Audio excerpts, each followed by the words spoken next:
celebro la bendita gloria de nuestro Señor Jesucristo de poder volver a vernos. Qué bendición poder llegar a su hogar, a su dispositivo y compartir la bendita y santa palabra de Dios. Hoy continuamos con disciplinas espirituales y el día de hoy vamos a tener una disciplina espiritual que muchas veces dejamos de lado, pero que es tan importantísima. La disciplina del día de hoy, o el episodio número 2, es orando por sus hijos. Siempre que voy a predicar a otros países donde me invitan a predicar en campañas evangelísticas, temáticas, aniversarios, como todo ser humano soy curioso y siempre le pongo atención a alguna persona en particular.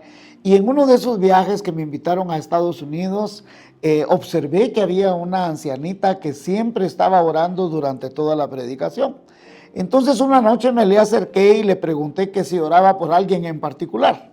Ella inmediatamente me dijo: estoy orando por los hijos de todas las familias de la iglesia que todavía no han venido a Cristo.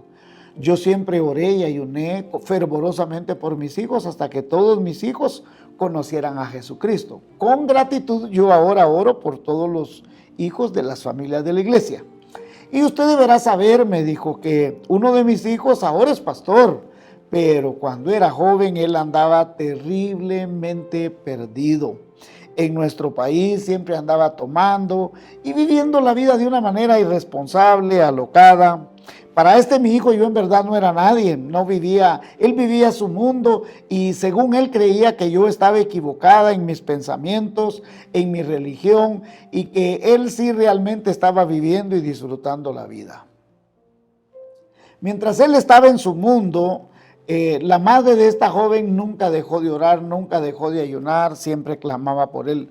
Una noche tomando con sus amigos tuvo un enorme accidente, del cual se salvó milagrosamente, pero porque su madre siempre estaba de rodillas orando por él. Siempre estuvo descarriado, emproblemado, y hasta que, tocado por el poder del Espíritu Santo, él vino a los pies de Cristo.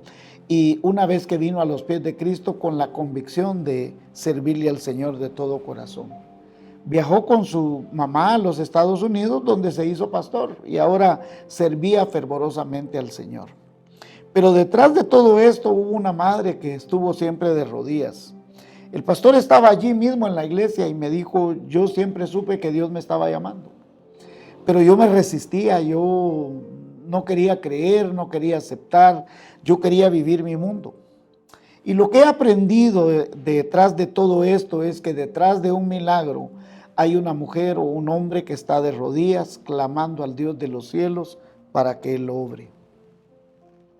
En nuestras congregaciones siempre hablamos de orar por nuestros familiares, por los que no conocen a Jesucristo, pero ¿cómo podemos orar bíblicamente para que nuestros hijos vengan a los pies de Cristo, o nuestra madre, un hermano, un cuñado, un primo, un amigo, un familiar? He aquí hoy vamos a compartir algunos principios que usted y yo debemos conocer para cómo orar por nuestros hijos o por un familiar que todavía no ha venido a los pies de Cristo. Número 1, necesitamos conocer el corazón de Dios. La primera cosa que usted y yo debemos hacer es aprender a conocer el corazón de Dios, quien en lo más íntimo de su corazón, el Dios de los cielos, desea su salvación y mi salvación. Vea lo que dice la Biblia, o vea lo que Jesús mismo dijo. Porque el Hijo del Hombre vino a buscar y a salvar lo que se había perdido. Lucas 19:10. Él envió a Pablo en misión a los gentiles. Y escuche lo que dice: para que abran sus ojos, para que se conviertan de las tinieblas a la luz, de la potestad de Satanás a Dios, y para que reciban por la paz que es mi perdón de pecados y herencia entre los santificados. Hechos 26:18. El soberano Señor de los cielos le dijo a Ezequiel: no quiero la muerte del impío, sino que se vuelva de su camino y que viva. Ezequiel 33:11. Dios en lo profundo de su corazón quiere que todos los hombres sean salvos y vengan al conocimiento de la verdad. 1 Timoteo 2:4. Y por mi parte no conozco otra manera de conocer la pasión por los perdidos que introducirse en la santa palabra de Dios y conocer el corazón mismo de Dios, escuchando el corazón de Dios. ¿Usted quiere escuchar el corazón de Dios? ¿Cómo palpita el corazón de Dios? Véalo en la Biblia. En la Biblia está el palpitar del corazón de Dios por las almas de los perdidos. El apóstol Pablo deseaba fervientemente conocer a Cristo. Él dice, a fin de conocerle y llegar a ser semejante a él en sus padecimientos. Filipenses 3:10.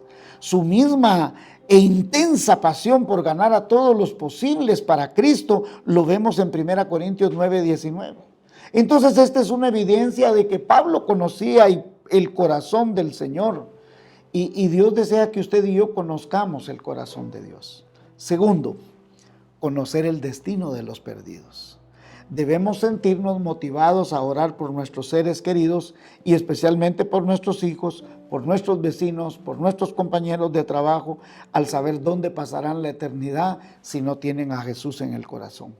Estas personas maravillosas con las que usted trabaja, con las que usted va a la universidad, con las que usted convive diariamente, esos niños que juegan con sus hijos en la vecindad de su casa, se irán al infierno si no tienen a Jesucristo en su corazón. La Biblia, la santa palabra de Dios, describe lo espantoso que será vivir por la eternidad en el infierno sin la presencia de Jesucristo. Si el infierno no existiera, Jesús no hubiera hablado vehementemente de él. Narró historias, contó historias de lo doloroso, de lo triste que será pasar por la eternidad en el infierno sin la presencia de Dios. Es Jesús mismo quien en el Nuevo Testamento describe cómo será el infierno. El infierno es un lugar de dolor físico. Hablando acerca del rico que estaba en el infierno, Jesús dice que estaba en tormentos, Lucas 16:23. Habrá lloro en el infierno, Lucas 13:28. En el infierno también habrá crujir de dientes, Lucas 13:28. A mi entender, el crujir de dientes es una frustración, es un dolor que no se detiene. Entonces se sienten tan frustrados. Se recuerdan los que mataron a Esteban, ellos estaban crujiendo los dientes. ¿Y de qué? De rabia, de impotencia. El infierno es un lugar de oscuridad, Mateo 8:12. ¿Y qué es la oscuridad? Bueno, lo que pasa es que Dios es luz y no hay ninguna tinieblas en él, Juan 1:5. Y si Jesús no está ahí, está la ausencia de toda luz. Lo más triste, lo más doloroso del infierno es que usted ni siquiera va a poder clamar a Dios. Ya no habrá oportunidad. Finalmente, el infierno es para siempre. No habrá otro chance, no hay otra oportunidad. Hay religiones que dicen que todavía usted en el otro lado tendrá la oportunidad. La Biblia dice que está establecido que los hombres mueran una sola vez y de ahí el juicio. Entonces aquí nos encontramos con dos verdades muy dramáticas. Por un lado, el amor de Dios por los perdidos y por otro lado, el horrible destino de los que rechazan ese amor. Eso debería ser suficiente para usted y para mí, para que nosotros estemos orando por nuestros seres queridos. Muchas personas me preguntan, ¿cómo debo orar por mi hijo, por mi madre, por mi hermano, por mi esposo de manera efectiva? Mire, existe un modelo que está en la Biblia de cómo nosotros deberíamos orar por los perdidos. Y personalmente creo que Dios escucha lo profundo de su corazón, lo sincero de su corazón. Que el corazón debe tener fe y la boca debe confesarlo para que sea realizado. Esta oración misma está en Romanos capítulo 10. Mire cómo dice, si creyeres en tu corazón y confesares con tu boca que Jesucristo es el Señor, serás salvo, porque con el corazón se cree para justicia, mas con la boca se confiesa para vida eterna. Entonces debemos creer firmemente con el corazón sobre esa persona que estamos clamando y confesarlo con nuestra boca. Debemos reclamar esa alma para los pies de Jesucristo. Por eso la Biblia afirma lo siguiente: exhorto ante todo a que se hagan rogativas oraciones, peticiones y acciones de gracias por todos los hombres, por los reyes y por los que están en eminencia, para que vivamos quieta y reposadamente en toda piedad y honestidad. Porque esto es bueno, agradable delante de Dios nuestro Salvador, el cual quiere que todos los hombres sean salvos y vengan al conocimiento de la verdad. 1 Timoteo 2:1-4. O sea que Dios está diciendo aquí en Timoteo que el deseo de Él es que nosotros hagamos rogativas, porque el deseo de Dios es que todos los hombres procedan al conocimiento de Dios y al arrepentimiento de sus pecados. Así Dios nos confirma que debemos orar por todos aquellos que no tienen a Cristo, absolutamente por todos. Tercero, debemos orar con amor y con compasión, hermanos. Pablo explica en Romanos capítulo 10, versículo 1, vea el corazón de Pablo orando por su pueblo. Hermanos, ciertamente el anhelo de mi corazón y mi oración a Dios es por Israel para salvación. Cuando Cristo se acercó a Jerusalén, dice que lloró por la ciudad, Lucas 19, 41. Hace unos años participé en una conferencia misionera en África y pidieron que nosotros necesitábamos orar por todos los niños especialmente y por todas las familias de todos los niños alrededor del mundo, que los pudiéramos alcanzar para Cristo. Entonces, el hermano que estaba dirigiendo ahí, don Greg Dable, él le pidió al pastor de Kenia que hiciera una oración por los perdidos de cada una de las naciones que estábamos ahí representadas. Y el pastor de Kenia hizo una expresión muy especial cuando empezó a orar y dijo, oh Señor, y luego empezó a sollozar, y luego empezó a llorar tan profundamente que hizo que todos los que estábamos ahí empezáramos a llorar. Y todos los minutos que él estuvo ahí arrodillado con el micrófono en la mano, era un llanto indescriptible por las almas. Hermanos, eso es clamar por las almas perdidas. Usted y yo debemos sentir un profundo dolor por nuestros seres queridos. Si ellos finalmente no terminan creyendo en Jesucristo, pasarán toda la eternidad lejos de la presencia del Señor. Debemos orar con amor, debemos orar con compasión y debemos orar por devoción por las almas. Y como aquella madre que conocí en Estados Unidos, dijo, yo por gratitud ya no oro por mis hijos, ahora oro por los hijos de otras familias. Número 4, ore como si esa vida dependiera solo de su clamor. Mateo 7:7, mire lo que dice. Significa literalmente lo siguiente, dice, pedid y seguir pidiendo, y se os dará. Buscad y seguir buscando, y hallaréis. Llamad y seguir llamando, y se os abrirá. Entonces, ¿qué está diciendo? Que pidamos, pero que sigamos pidiendo. Que busquemos, pero que sigamos buscando. Y que llamemos y seguiremos llamando. Debemos clamar y clamar y clamar una y otra vez hasta que veamos las puertas y ventanas de los cielos abrirse sobre nuestros seres queridos, sobre nuestros hijos, sobre nuestros amigos, sobre nuestros vecinos, sobre nuestros compañeros de trabajo. No es tiempo de desmayar, es tiempo de reforzar nuestras oraciones, nuestro compromiso. Nunca habíamos escuchado morir tanta gente. Ahora mismo en Guatemala tenemos hospitales donde nunca habíamos escuchado la muerte de tanto doctor. Hay noches que escuchamos en los noticieros que pasan los listados de todos los doctores que han muerto. Les rinden homenaje a todos esos doctores. Pero qué maravilloso sería que ese homenaje se convirtiera en una cosa maravillosa en el cielo, hermanos, donde allá son recibidos. Es tiempo apremiante y la cosecha está lista. Los campos están listos para la cosecha y nosotros deberíamos estar preparados para levantar esa gran cosecha, pero se cosecha en oración primero. Quinto, ore de manera específica. Debemos ser muy específicos en nuestras oraciones. Por ejemplo, la Asociación Evangelística Luis Palau y las cruzadas que hacen los bautistas a nivel latinoamericano usan una tarjeta que se llama Operación Andrés. Esta tarjeta se utiliza fuertemente en todas las campañas y cruzadas evangelísticas. Y esta tarjeta se llama Operación Andrés, basada en Juan capítulo 1, versículo 41. Y que dice así: Andrés encontró primero a su hermano Simón y le dijo, hemos encontrado al Mesías, es decir, al Cristo. Este es un bonito ejemplo de cómo Andrés va y le habla a su propio hermano de Jesucristo.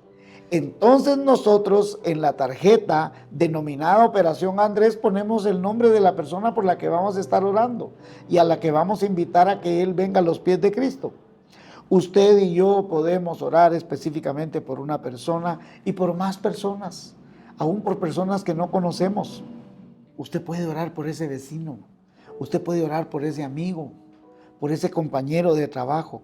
Se sorprenderá cuando usted vea si usted lleva un registro en su Biblia y pone el nombre de su vecino, el nombre de su amigo y pone la fecha en que empezó a orar por él y cuándo termina de orar por él.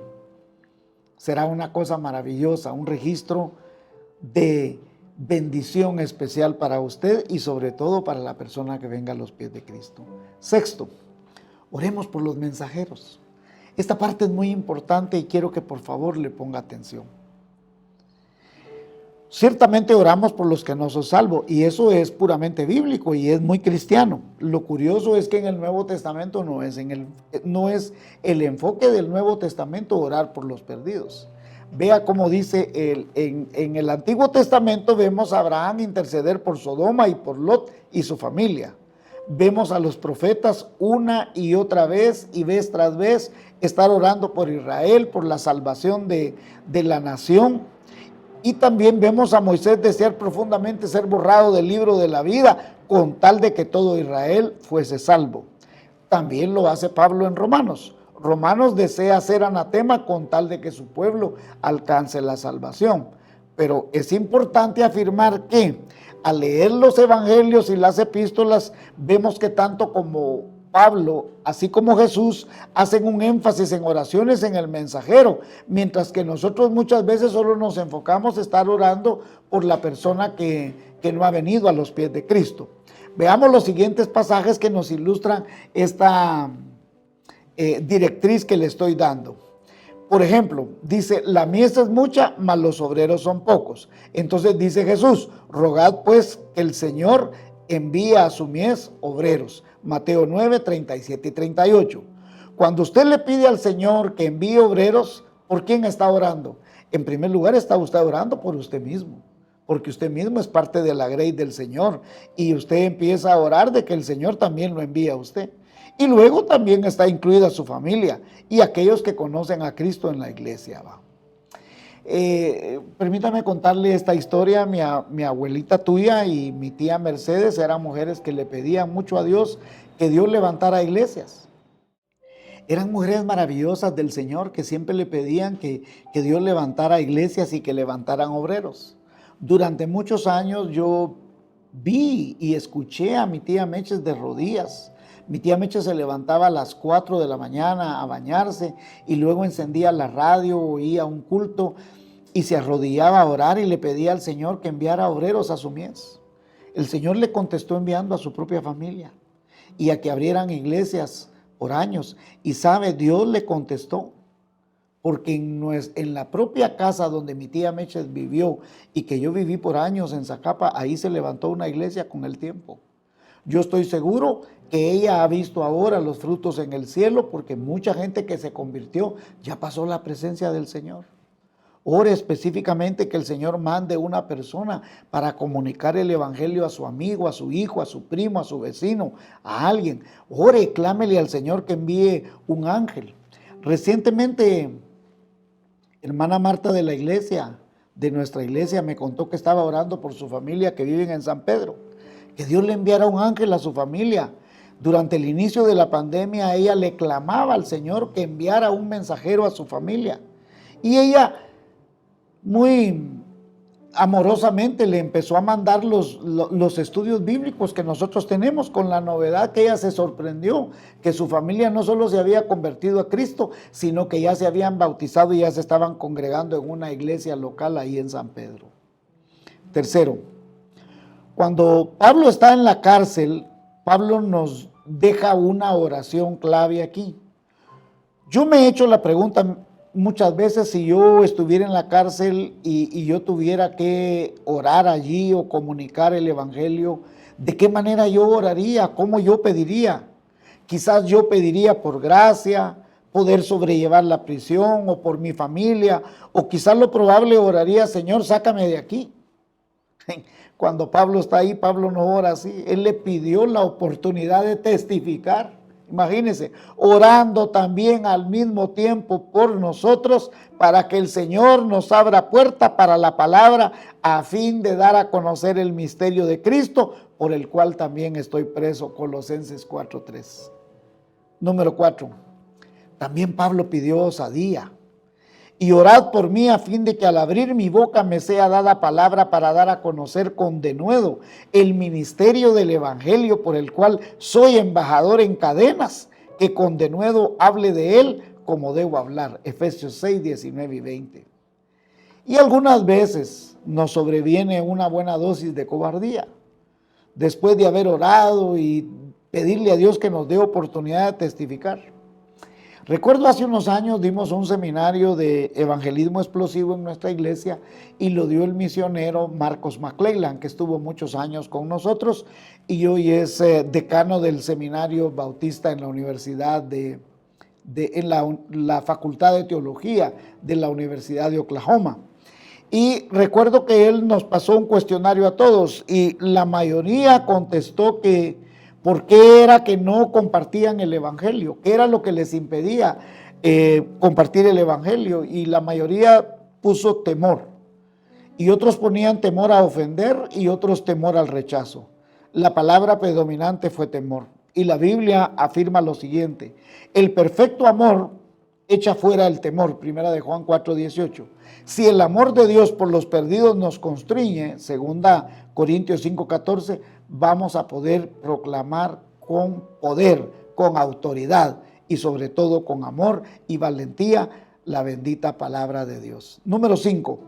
Pablo también pidió por el mensaje mismo. Mire lo que dice Pablo: que al abrir mi boca me sea dada palabra. Efesios 6:19. ¿El mensaje cuál es? El misterio de Cristo. Colosenses 4:3. Debido a que hablamos de Jesucristo, no sobre nosotros, no sobre la iglesia, no sobre nuestra doctrina, no, hablamos de Jesucristo.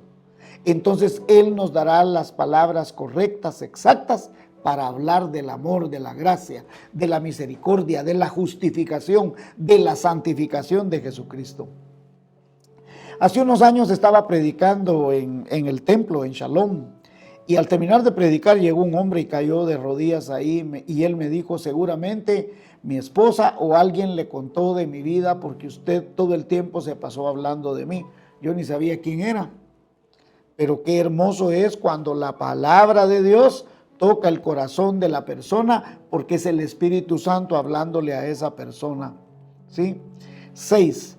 Pablo también pidió claridad, y escuchen cómo dice Pablo: para que lo manifieste como debo hablar.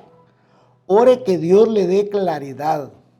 Hace unos años nos fuimos al Mercado Central, todos los que trabajamos en Manos de Amor, en las clínicas Manos de Amor, y por alguna razón nos pusimos de acuerdo y nos fuimos a almorzar al Mercado Central. Y allí, megáfono en mano, estaba una señora predicando con un denuedo la palabra de Dios, deseando que todos se convirtieran. Pero el problema es que empezó a hablar del Génesis, luego habló del diluvio, luego habló de Abraham, luego habló del Éxodo, luego habló de los jueces, luego habló de Apocalipsis, luego se regresó a hablar de los profetas menores, pero no se ponía a un mensaje centrado en Jesucristo. Nosotros tenemos que tener cuidado de que si vamos a hablar de Jesús, solo hable de Jesús. Procure estar seguro que usted habla de Jesucristo. Así, si rechazan el mensaje, que sea a Jesucristo, no a la iglesia, no a usted, porque usted no está hablando de usted, usted está hablando de Jesús. Garantícese que está hablando de Jesús. Y ore que se predique a Jesús y a este glorificado.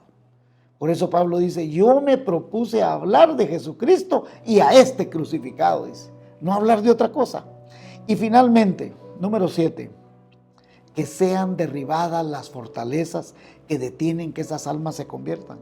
La Biblia dice: pues aunque andamos en la carne, no militamos según la carne, porque las armas de nuestra milicia no son carnales, sino poderosas en Dios para la destrucción de fortalezas, derribando argumentos y con toda altivez que se levanta contra el conocimiento de Dios y llevando cautivo todo pensamiento a la obediencia de Cristo.